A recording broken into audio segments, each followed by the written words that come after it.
Para mí el 8 de marzo es el Día de la Mujer Trabajadora y es un día más de lucha de la clase obrera y en concreto por conseguir la emancipación de la mujer y la liberación del sistema capitalista. Visibilización para visibilizar, valga la redundancia, las brechas estructurales que afectan a las mujeres en nuestra sociedad, acción y reivindicación, porque es un día para salir a la calle y reivindicar demandas y mejoras salariales y sociales para las mujeres. El día 8 de marzo es el día de dar visibilidad a la lucha de la mujer trabajadora por su igualdad en el trabajo y por nuestra seguridad física. Es un día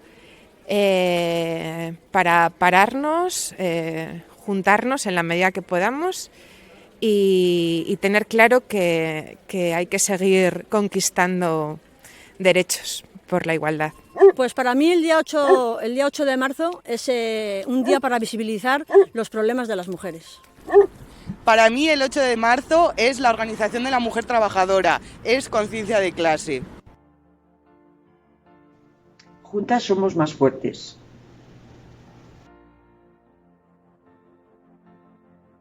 Las primeras luchadoras del 8M eran obreras, y obreras seguimos siendo. 110 años después de la primera celebración del Día de la Mujer Trabajadora, las trabajadoras continuamos sufriendo la explotación capitalista. Nuestra historia de lucha viene de lejos. Desde el 8 de marzo de 1857, cuando las trabajadoras textiles de Nueva York marchan hacia los barrios ricos para reivindicar la reducción de la jornada y un aumento de salario, pasando por 1910, cuando se establece el 8 de marzo como Día Internacional de la Mujer Trabajadora, en el primer Congreso de la Internacional Socialista de Mujeres, a propuesta de Clara Zetkin, o en febrero de 1917 en Rusia, cuando las mujeres de Petrogrado se ponen en huelga y dan el primer paso en la revolución socialista. Ejemplos históricos de obreras en pie de cambio, cuyas enseñanzas siguen latiendo hoy en todas las mujeres trabajadoras que luchamos, en todas las luchas de nuestra clase y que tienen actualmente su reflejo más claro en las Kellys, las trabajadoras del SAT, Servicio de Ayuda a Domicilio, o las espartanas. Nuestra historia de lucha viene de lejos y sigue porque 110 años después, ¿cuánto nos queda aún por conquistar? Mucho, pues no pocos de esos derechos ya conseguidos nos los están arrebatando. Es absolutamente necesario seguir y alejar la lucha de las trabajadoras del sensacionalismo y los reclamos publicitarios. Por todo ello y por todas ellas, por todas nosotras, es imprescindible escucharnos, que se nos escuche. Las situaciones personales se tornan comunes, la lucha común se hace indispensable hoy más que nunca. Y hoy, ahora, todas y todos hacemos frente común en ella con ellas. Ellas, Beatriz y Beatriz, María, Estrella, Ana, Violeta, Ana y Rosa. Cada una en la otra, todas en todas, todas con todas, todas y todos, adelante. Ni un paso atrás, compañeras. 8 de marzo, 8 mujeres, 8 testimonios.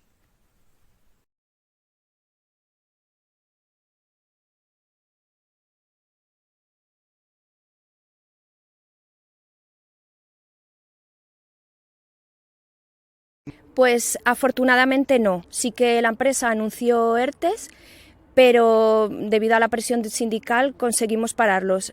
Igualmente yo estaba en la lista para estar el 100% del tiempo en mi casa con extinción de jornada, sin ninguna hora. Y del porcentaje de personas dentro del ERTE había más mujeres en ERTE que mujeres en plantilla. No, aquí ha ido todo bastante bien. Al ser casi todos informáticos y trabajar con un ordenador se ha permitido a casi todo el mundo hacerlo bien desde casa y poder conciliar. Ha habido alguna gente que no se le ha permitido lo que quería, pero han sido los menos casos. Bueno, yo creo que aquí deberíamos diferenciar en dos ámbitos. Por un lado estarían las profesionales que se dedican a trabajar en centros de trabajo en sí, que han tenido que vivir pues toda la situación de los ERTE. El sector deportivo es uno de los sectores que más se ha visto afectado por esta crisis. Los centros han seguido cerrados hasta ayer, justo el 8 de marzo, que es cuando han empezado a volver a abrir. Entonces todas esas trabajadoras que normalmente están a media jornada pues han tenido que dejar sus puestos de trabajo, seguramente buscar otro, etcétera, etcétera. Luego, respecto a las profesionales que se dedican al ámbito competitivo, pues podemos ver en dos vertientes. Por un lado, no han podido entrenar, con lo cual todos los eventos que tuvieran programados, de los que ellas subsisten, no han podido practicarlos, y por otro lado, pues esa falta de eventos, ¿no?, que hace que no tengas esos ingresos que tú normalmente estás acostumbrada a tener. He estado durante 9 meses en un ERTE, igual que el resto de mis compañeros y compañeras. En mi caso, como no tengo en este momento responsabilidades, digamos, de crianza, el tema de la conciliación con la familia no fue un problema. La conciliación con mi vida sí, porque fue un trabajo de muchas horas y de mucha entrega. En mi entorno, a muchas compañeras vi cómo tenían que compatibilizar tanto el trabajo como la atención a sus hijos e hijas, como la casa, porque en ese momento estaba todo el mundo encerrado y había que atender todos esos frentes. También era un problema las conexiones, el no disponer de varios ordenadores en casa cuando hay varias personas que necesitaban utilizarlos, ¿no?, para el trabajo, para la escuela, etcétera. Vale, pues nosotros no hemos tenido dificultad porque teníamos que venir a atender el ganado todos los días. Entonces, nosotros en ese sentido no hemos tenido ningún problema y hemos continuado con nuestra actividad diaria. Bueno, pues afortunadamente no me he visto en esa situación porque soy funcionaria, soy docente de la Junta de Castilla y León y bueno, tengo mi trabajo asegurado, una gran suerte. Pues en mi caso, la verdad que como el sindicato es un servicio esencial, al inicio de la pandemia, en el año pasado, en marzo, yo estuve solamente en casa una semana. A la semana ya me incorporé al trabajo porque debíamos estar aquí por la situación laboral que se estaba presentando ante las trabajadoras y trabajadores. O sea que conciliación, más bien no. Nuestro trabajo requiere una presencia física en el sindicato. Pues yo trabajo como autónoma, entonces no vivo esta realidad laboral. Sí que nosotros estuvimos parados en el juzgado y lo que notamos fue que ya el atasco general que hay en los juzgados pues se aumentó y se duplicó, ¿no? Un montón de casos, sobre todo a nivel laboral, que es urgente de solucionarlos, como reclamación de cantidades o despidos, tuvieron que ser aplazados hasta casi final de año, ¿no?, cuando ya venían con un año de retraso. Lo que vimos efectivamente es que el sistema judicial está muy anticuado, que toda la nueva informatización que se venía prometiendo con el sistema LexNet pues no acaba de funcionar, ¿no? Y eso es la mayor consecuencia que hemos tenido. Nosotros en el despacho lo que hicimos es mantener las consultas telemáticas, sobre todo con el teléfono. También decidimos que no íbamos a cobrar las consultas que fueran del ámbito laboral y trabajábamos mucho desde casa. Yo aquí en concreto lo que tengo es el teléfono desviado y trabajaba sobre todo en casa, menos cuando tenía que revisar algún expediente. Básicamente, en concreto, en nuestro despacho no tuvimos problema. Efectivamente, otras compañeras con hijos o con personas dependientes sí que tuvieron mayor dificultad para hacer estas consultas. No, como estoy dada de alta en autónomo, ahora soy autónoma, me he regularizado yo mi propio trabajo. Lo que sí he tenido ahora durante la pandemia es que no he podido dar clases extraescolares, que era una de mis fuentes de ingresos importantes, pero eso sí que me ha ayudado a a iniciar un proyecto que tenía en mente de dinamización rural y poder comenzar allí en mi pueblito y en el municipio las clases de extraescolares. A mí me gustaría destacar la conciliación y la vida de la artista mujer. Es doblemente condicionante. Primero porque es mujer y ya hay cierta discriminación y hay como invisibilización. Y luego que es un sector ya de por sí bastante precario. El sector cultural y artístico está bastante poco valorado. Está muy mal valorado. Entonces, en ese aspecto sí que considero que ser mujer y artista es doblemente difícil en estos tiempos. No me he visto afectada, ya que el trabajo que ejerzo es, digamos, esencial, ha sido esencial. Yo acompaño chavales en sus procesos de emancipación, entonces he tenido que seguir estando. Hubo una parte de teletrabajo y otra que no podía ser, porque a los chavales había que seguir viéndoles. Y en mi proyecto podía haber una parte de teletrabajo, en otros proyectos, como son los pisos tutelados de menores, no había ninguna posibilidad de teletrabajo, ya que a los niños y a las niñas había que seguir estando con ellos, seguir viviendo con ellas. Respecto a este tema, sí que me gustaría añadir que creo que en el principio de todo esto, creo que las educadoras y educadores sociales fueron un colectivo un poco olvidado.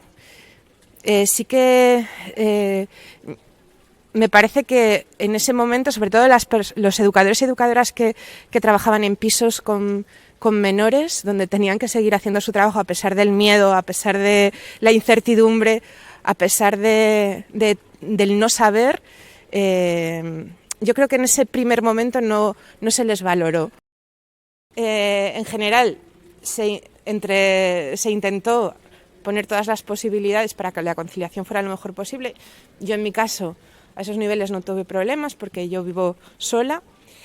Sí que igual algún problema a nivel de recursos, pues tener que trabajar desde casa implica tener un ordenador, tener una línea de internet, tener ciertas condiciones que igual no todos teníamos acceso a ellas.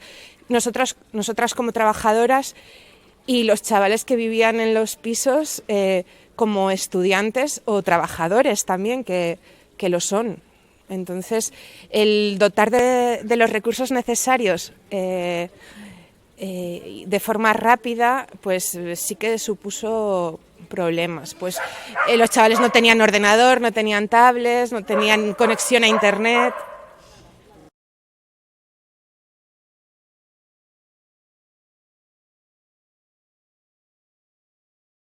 Pues aquí voy a empezar a contar un poco cómo entramos casi todo el mundo en esta empresa, Nindra. En estas grandes empresas se benefician de la medida de los contratos en prácticas y de las subvenciones que da el Estado para ellos. Entonces, te contratan siempre como junior. Cuando yo entré éramos un grupo bastante grande de gente y nunca, como no publican las ofertas de trabajo, lo que te van a pagar, te ofrecen tu salario una vez estás ya dentro. Y sí que más tarde me enteré por mi superior que me estaban subiendo un poquito el sueldo para igualármelo con el de mis compañeros. Sí que ahí yo fui consciente de que yo efectivamente cobraba menos que mis compañeros. Ya llevando más años en la empresa y debido a que era delegada sindical, me enteré que en la época en la que yo entré existía una Excel en la que creaban los salarios de entrada de todo el mundo. En esa Excel simplemente se introducía la edad y tu sexo, y con eso calculaban las bajas que ibas a producir a lo largo de tu vida laboral y ese era el sueldo que te ofrecían a la entrada. Posteriormente, haciendo más trabajo sindical, al tener que revisar contratos, nos hemos visto obligados a demandar a la empresa porque pagaba menos a las trabajadoras. Hemos visto contratos de recién titulados para hacer exactamente el mismo trabajo con diferencias de 2.000 euros entre hombres y mujeres. Pues la verdad es que bien no. Sí que la mayoría de nuestros compañeros nos tratan de un modo adecuado, pero todavía está muy extendido en algunos varones el pensamiento de que nosotras nos queremos aprovechar de su trabajo, que no es que solicitemos ayuda en algunos momentos porque la necesitamos, sino que lo que ellos creen es que queremos que hagan nuestro trabajo. Lo que también he vivido yo bastante, sobre todo por mi trabajo en simulación, al tener que estar trabajando con militares, de llegar a los cuarteles o a los sitios donde teníamos que ir y decir, ¿dónde está el ingeniero de Indra? No, es que soy yo. Es que nos habían dicho que iba a venir un ingeniero de Indra y vienes tú. También he llegado a oír cosas como, ¿por qué te han mandado a ti para que nos engañes con tu labia y no al chico de gafas que es el que sabe? En la informática sigue quedando mucho estereotipo. Así que sí que he vivido esa discriminación hacia la mujer porque siempre piensan que vas a ser más inútil haciendo el trabajo aunque estés preparada más que de sobra. Sí, las mujeres, sobre todo en un ámbito como los deportes, especialmente los deportes de contacto, vivimos una continua discriminación por cuestión de género. Uno de los motivos, pues principalmente, aparte del económico, viene a ser los roles que el sistema capitalista pone en cada género. En este caso, pues las chicas no se pegan, los chicos sí, etcétera, etcétera. En el deporte en general, igual, la brecha salarial es bastante potente. De hecho, estuvimos mirando estadísticas hace poco. Y en el deporte de élite, si tú sumas las mujeres que más cobran en el mundo por hacer deporte, no llegan ni a un 16% de lo que cobran los hombres. O sea, es una brecha salarial bastante impresionante. Luego, en el ámbito de oportunidades, por ejemplo, en mi ámbito, que es los deportes de contacto, a lo mejor en una velada de 22 combates solamente uno es femenino. Y no se te valora como por el deporte que haces, sino como un reclamo sexual. O sea, aparte vivimos esa otra realidad, la sexualización continua de las mujeres que se dedican a los deportes. Respecto a las restricciones horarias, aquí en León en concreto, primeramente el toque de queda era a las 8 de la tarde, nosotras terminamos de entrenar a las 10 y casualmente siempre pues las que tienen que dejar de realizar la labor profesional siempre son las mujeres porque tienen que realizar otro tipo de tareas como de cuidados y demás. En este sector también es muy habitual que, bueno, con la brecha salarial tan grande que hay, como ya se ha comentado, tenga que compatibilizar con otro tipo de trabajos. Con lo cual, si le quitas 2 horas de ese otro tiempo que tenían para poder hacer la tarea, imposible. Y sí se ha visto mermada la participación de mujeres. Quizás ahora con el levantamiento de las restricciones han vuelto un poquito más, pero hasta ahora, por ejemplo, en mi centro estábamos solamente entrenando 2 mujeres, entonces cuando normalmente somos 10, una cosa así, y casualmente es eso, pues que tienen que compatibilizar o con otros trabajos o con tareas de cuidados que siempre recaen sobre las mujeres en este caso. Por otro lado también en la precariedad económica, con toda esta reducción de ingresos que han tenido y demás, crisis en las que sobre todo se ha visto afectada la mujer trabajadora, pues es mucho más difícil sostener económicamente un entreno como este, pues tanto material, dietas, inscripciones, federaciones, etcétera, que no nos cubren por ningún sitio, sino que recae del bolsillo de la propia trabajadora.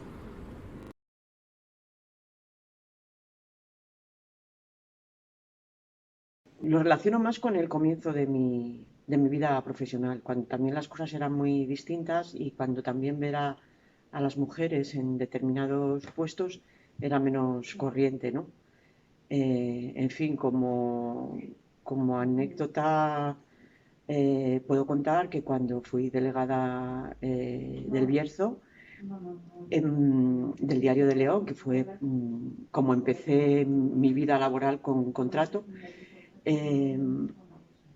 pues en un momento determinado yo me quedé sola en la redacción porque fui delegada a raíz de que se marchó el que era mi jefe y me nombran delegada y el mensaje, costó mucho trabajo que encontraran a alguien para que viniera al Bierzo, en parte porque ir al Bierzo no era apetecible para mucha gente y también, según me transmitieron, porque algunos chicos no aceptaban que fuera una mujer la responsable. Yo creo que la perspectiva de género, que es la herramienta que tenemos para contar la historia completa, es decir, los problemas que afectan tanto a los hombres como a las mujeres, es un camino que todavía tiene mucho que andar. Efectivamente, las mujeres somos el 51% de la población, y según el último estudio del Monitoreo Global de Medios de 2015, hay uno de 2020 pero todavía no se han publicado los resultados, el 24% de las protagonistas de los medios, de las noticias, son mujeres. Es decir, estamos muy alejadas de lo que sería el contar esa historia completa. Se ha intentado utilizar la potencia que tienen los medios de comunicación para aumentar esa criminalización, y dentro de esto muchos medios yo creo que se han desmarcado y han puesto, digamos, la información en su sitio. Muchos medios haciéndose eco, por ejemplo, de cosas como las que ha dicho el delegado del Gobierno de Castilla y León hace unos días, que a lo largo de estos meses se han convocado 1.700 movilizaciones en Castilla y León y nadie había puesto ninguna pega, y eso se ha hecho visible. Y también contando la realidad de nuestro entorno. Es decir, yo veo una gran diferencia entre lo que ocurre en Madrid y lo que ocurre en León. Y he visto que en León los medios han contado lo que la plataforma del 8M ha transmitido a través de una fórmula bastante original y con mucho trabajo, haciendo ruedas de prensa en la Plaza de Botines y enviando comunicados a diario. Y todo esto ha contribuido a que esa criminalización se rebaje, digamos, en el ámbito local. Pero la influencia que tienen los grandes medios y la televisión es enorme, y me he dado cuenta de que personas que a lo mejor se informan menos por lo más cercano y están más informadas o les llega más el impacto de estos grandes medios, sí que tienen ese temor a lo que pueda pasar con el 8M, y no lo han tenido a otras movilizaciones. Por tanto, efectivamente, los medios... a mí no me gusta poner a los medios en un totum revolutum, porque creo que se hace poca justicia con profesionales que trabajan bien y con medios que intentan hacer una labor honesta, ¿no? Pero efectivamente sabemos que la repercusión que noticias muy simples en la televisión y en esas grandes tertulias que se organizan en programas de impacto por las mañanas en las teles tienen mucha influencia. Hay mucho interés en tapar este movimiento, que yo creo que en este momento y desde hace unos años es el único que realmente está vivo y que está permeabilizando a todos los movimientos sociales que hay, que es más masivo y que está permeabilizando a todos los movimientos sociales que hay vivos en nuestro tiempo. A día de hoy hay muchas mujeres emprendedoras que han tenido que dejar su ganadería porque no reciben las suficientes ayudas. Y, por ejemplo, cuando llegamos al tema de la maternidad, pues claro, hay que meter a una persona para sustituirte, y no habiendo recursos, pues es muy complicado de hacer. Y luego el tema de las mujeres que tienen entre 45 y 50 años, pues esas mujeres no pueden acceder a ayudas como accede una mujer de 25 años, porque a estas edades ya no las consideran jóvenes y entonces ya no pueden acceder a ellas, y eso es injusto. Bueno, pues el tema de la PAC es muy complicado de resolver y de hablar y de entender. Yo pienso que se sigue beneficiando muchísimo a los grandes y los pequeños son los que siempre han sido los perjudicados, y es algo que no va a cambiar. La están reformando, moldeando y quieren hacernos ver que sí, que va a cambiar, pero yo creo que eso no es así. Y entonces pues es muy complicado, porque no, como siempre, los pequeños son los que menos beneficios llevan, y los grandes... los pequeños siempre tienen más problemas pues para acceder a tierras, para cumplir con todos los requisitos, y los grandes pues tienen los medios y las formas para acceder a todo eso, y son los que se llevan la tajada grande, claro. Bueno, pues yo quería comentar un caso que, por ejemplo, a mí me atañe. Yo tengo una titularidad compartida y aquí, sobre todo en Castilla y León, se ha fomentado muchísimo para que las titularidades compartidas vayan adelante, para que la mujer pueda acceder mejor al trabajo y a todo, porque tú te juntas con tu pareja o con quien sea y accedes y recibes ayudas por formar una titularidad compartida. Y, por ejemplo, nosotros ahora, en el caso, ahora que hay este tema del lobo, por ejemplo, la titularidad compartida, si yo tengo un daño de los lobos, yo no voy a percibir una ayuda, porque según ellos no soy ni una persona física ni una persona jurídica. Entonces eso es totalmente absurdo y contradictorio, porque si yo ante Hacienda, ante la Seguridad Social, yo rezo porque yo tengo que cotizar y tengo que declarar, resulta que a la hora de recibir una ayuda no la recibo, porque no soy una persona física ni jurídica.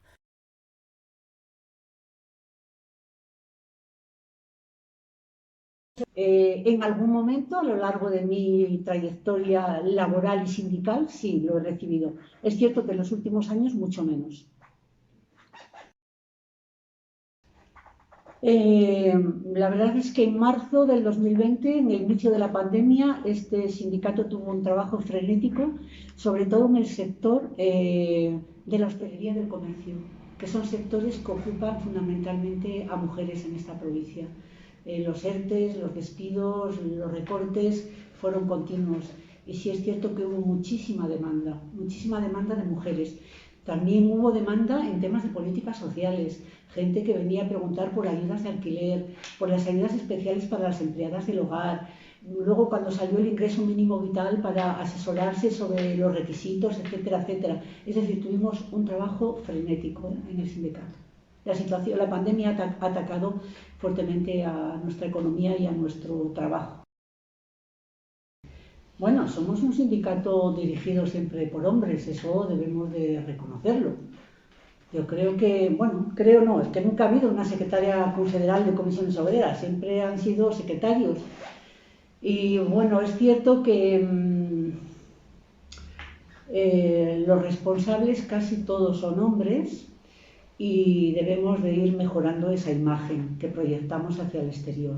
Las mujeres de comisiones obreras debemos de empezar también a dar pasos hacia adelante y abrirnos nuestro propio espacio en lo que es la organización interna del sindicato, ¿no? Para ocupar puestos de responsabilidad. Debemos de ocupar más de los que tenemos.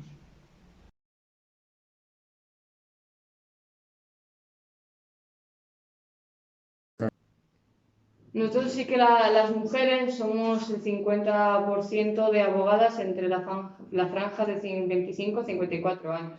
Pero sin embargo sigue estando una mentalidad, ¿no?, que el abogado de éxito es hombre, ¿no? Y esto pues se nota cuando los clientes vienen, ¿no?, que buscan como al hombre abogado y que si no parece que no tienes tanto prestigio. Eso sí que se nota por parte de los clientes. Y luego sí que es verdad que en el juzgado o en la policía, si eres mujer y joven, suelen tratarte con cierto paternalismo, ¿no? Como explicándote cómo son las cosas, como si tú, que ya llevas ejerciendo, pues en mi caso 5 años, no supieras cómo funciona, ¿no? Y eso sí que es verdad que todavía nos queda mucho camino por hacer. También es verdad que dentro del propio órgano de colegiación, de los colegios de abogados, del Consejo General de la Abogacía, también se nota como las mujeres que se van incorporando lo hacen si no tienen otras obligaciones familiares, ¿no? Porque muchas veces pues también te preguntan, ¿no?, si tienes hijos o no, por cuánto tiempo le puedes dedicar también digamos, más a tareas de dirección dentro de la abogacía. Y eso también pues es al final un elemento de discriminación frente a las mujeres.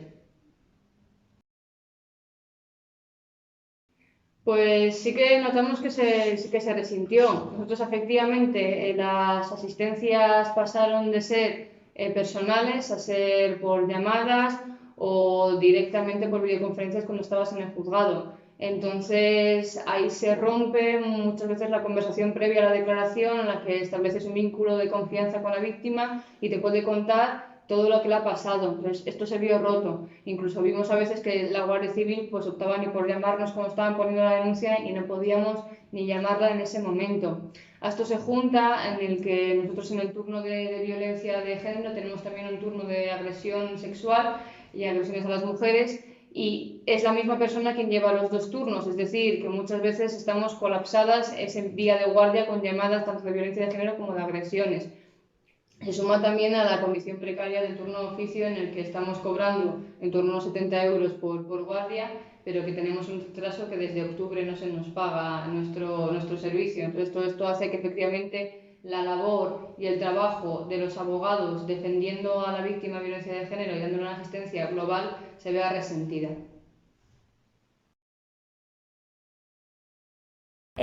Yo no he sufrido ninguna discriminación como mujer, ahora mismo como autónoma.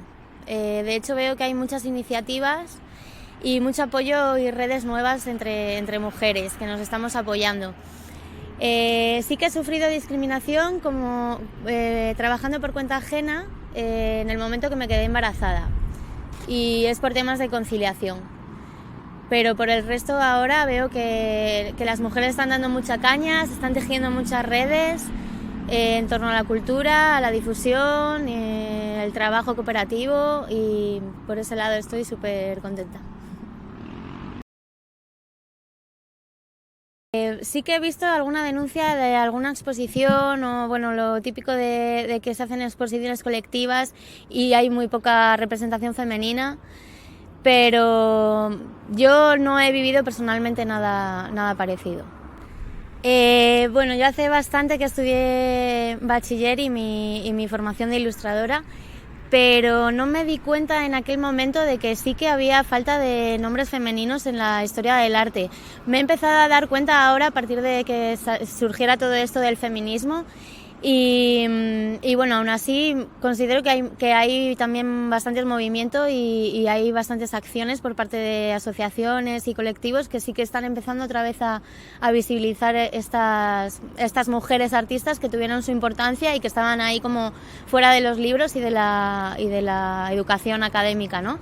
Y en estos momentos sí que está habiendo mucho auge y rescatando todas estas artistas pioneras, y por eso considero que está muy bien.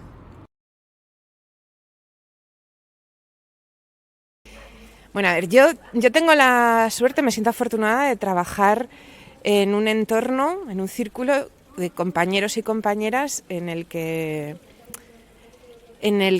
me siento muy protegida, porque todos estamos en la misma línea, todos y todas, y creo que hay una sensibilidad por el feminismo que en el día a día se palpa.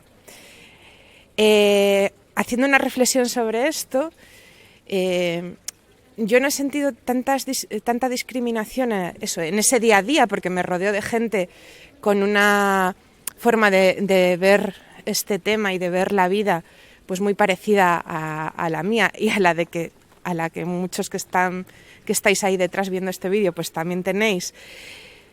Pero yo hacía la reflexión de que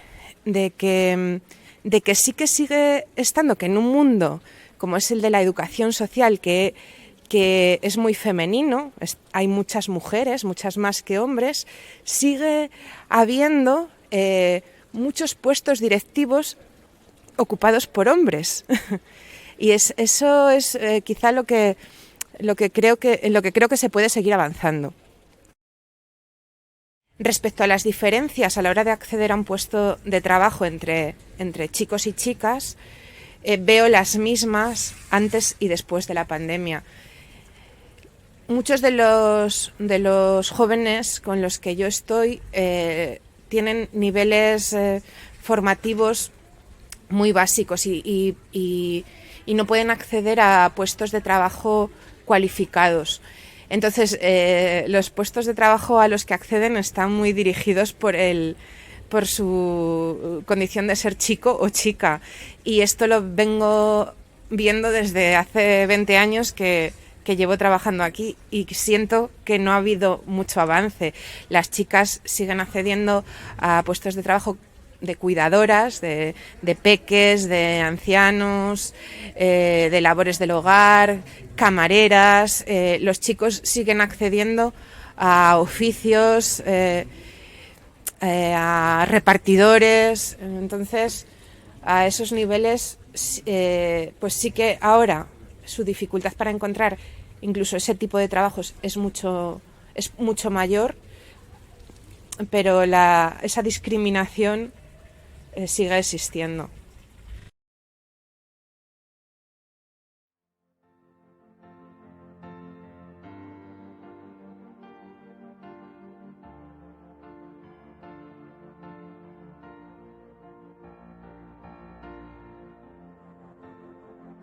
Ocho historias hemos escuchado, 8 testimonios en este raro 8 de marzo. 8 razones nos han relatado en 8 lugares y de 8 sectores bien distintos. 8 mujeres, cada una con sus razones, con lo que parecen 8 luchas, pero que son una sola. La lucha por la necesaria igualdad, por el fin de las discriminaciones, por el fin de los abusos, por el fin de la explotación. Una misma lucha, la de la mujer trabajadora, contada a 8 voces. 8 motivos más para seguir luchando cada 8 de marzo y cada uno de los 365 días por la liberación de las trabajadoras. Cuestión que no pasa por otra solución que la de construir un nuevo modelo social, con una nueva mujer y un nuevo hombre, donde no exista la explotación hacia nuestra clase y no se cebe especialmente con las mujeres. 8 experiencias para luchar por dejar en el basurero de la historia esas mismas 8 razones.